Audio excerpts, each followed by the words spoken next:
من دلم میخواست کنار تو باشم، کف خیابونا سپر بلاشم. بس حالا که اینجام جای تو فریاد میکشم از دور تا ایران آزاد.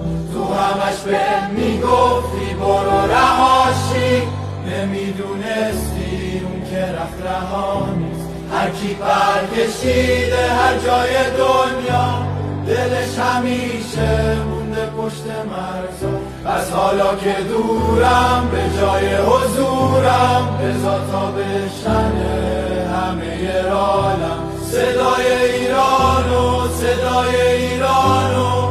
تا آزادی سهم ایران شه، صدای ایرانو، صدای ایرانو. تا نفسات پخش جهان شه، صدای ایرانو، صدای ایرانو.